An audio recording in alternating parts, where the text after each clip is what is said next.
I've eaten a bunch. The challenge for this video is to animate Valentine's Day chocolates. This is going to be a bit different because the videos I normally make, I focus on animating a character, animating a performance, but this chocolate animation is going to be completely technical. And by technical, I mean almost machine-like. I'm not going to be thinking about increments or movement at all. I'm just going to be cutting an even amount of chocolate away every single frame. So there's little thinking that goes into this animation. I have a ton of patience for stop motion animation, but this is the type of work that even pushes my limits. Because there's no thinking involved in this animation, it's just hundreds of frames of the exact same thing every time. So on that note, let's have some fun animating this chocolate. Here's my animation setup. I have some basic lights. Camera, I'm shooting with a 200mm lens, and that's so I can set the camera far back but zoom in really close on the chocolate. And I sit here, and this is my chocolate cutting station. So I have a blade and just some stuff to keep the equipment clean, some heat to get through the chocolate. And for the actual animation, I've done this plexiglass between two tables setup, and that lets me have the green behind. And from the camera's perspective, it's just a chocolate floating against a perfect green. So what that lets me do is that I don't have to worry about green spill or shadows on the green surface. So that's gonna be really easy to work with when editing. Yeah, that's the setup. Working with chocolate obviously has its challenges. I'm wearing gloves because it's super messy, and I'm trying to limit the amount of heat so I don't melt the chocolate as I'm working with it. Ideally, I could shave off like the tiniest amount and get this perfect warping inside, but it's just not possible. It's a little chunkier than I want it to be, but that's the way it goes. The most annoying part of this animation by far is lining up the chocolate in the exact same spot every time. Because I'm using such a long lens and zooming in so closely, even if it's off by a hair, I have to like poke the chocolate delicately around.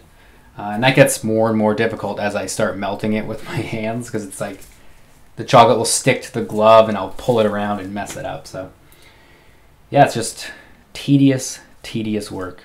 As much as I'm complaining about how difficult this is, I'm still having a lot of fun. It's really cool to come up with an idea and to see it through at the most advanced level you can possibly do.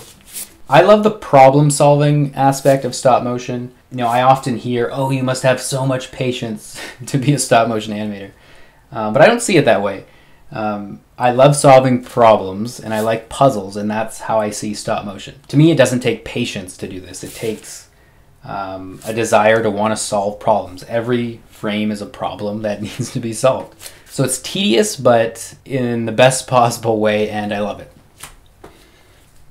So every frame I'm carefully using this blade, and I'm using a bit of heat over this candle, and the warm blade just glides right through the chocolate and gives a nice even cut.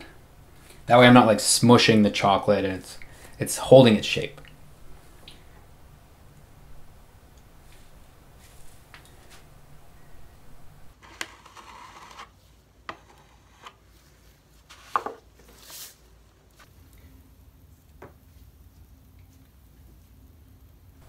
So once the chocolate has been cut, I toggle back and forth and try to get it right back to that starting position. In the final video, the chocolate is going to move along into the cut, but you can see here that I've actually animated it the other way, with the cut moving up the chocolate. And that's because it's just a bit easier to line up the chocolate in the exact same spot each frame, and then I'll, in the computer, move the chocolate along. If I tried to animate it physically moving along into that cut, I think there are just too many variables involved working at this scale, and it would just wobble and twist all over the place. So this is making animation much easier.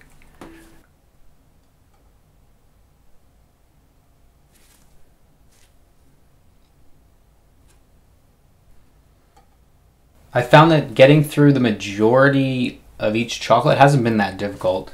It's just time consuming, but it's that last 10% of the chocolate that is such a pain, because it gets really tiny, and as I cut it, it heats up with me handling it.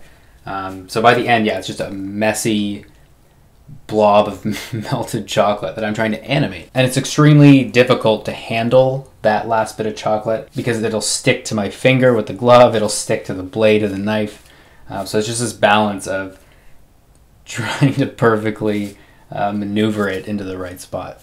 I would have liked to animate the end of each chocolate a lot more clean, just like nice, perfect cuts, but yeah, that end is just too tough. So most of the chocolates just kind of blob out. And that's fine. It's chocolate. It's not gonna work perfectly, so it is what it is. All right, that wraps up 300 frames of chocolate animation. Very easy animation, but very difficult staying interested. This was the type of animation where I actually just had my phone here watching TV shows, because you can kind of turn your brain off and just work through it. But yeah, that's it for the animation. Things look a little rough right now, but I'm excited to get it into the computer. I'm gonna, perfect things and even things out a bit.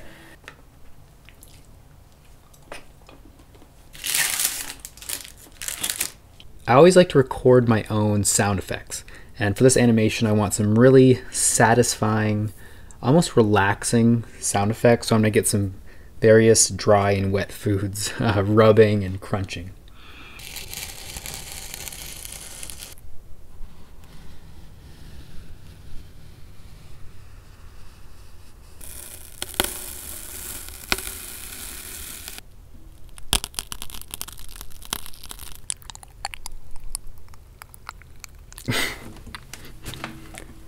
Okay. Let's take a quick look at the post-production process. So this is the chocolate animation as it came out of the camera. So you can see that it's wiggling around a bit. It's kind of unstable. It's also melting. So the first step is to stabilize and clean up the animation. So when I play this back, you can see that it's rock solid and that I've gotten rid of all that melting business. Once the animation is stabilized, then I'll go in and key out the green. So this is the cleaned up and keyed version of the chocolate. Then of course, once this animation is all prepared, I'll bring it into the main composition and add the motion of it traveling across the screen. And I'll also color correct everything. So that's the raw look of the chocolate as it was filmed. And then I've warmed it up and made it a lot more chocolate-like. So that's the full process that I would do for each chocolate. All right, that wraps up this video. I think next time I'm going to get back to something with a little more performance and character to it. Leave a comment and let me know if you want to see a specific object or performance that I can animate. I'm always open to suggestions. But until then, I hope you enjoyed watching me animate some Valentine's Day chocolates. Thanks for checking this out, and I'll see you in the next video.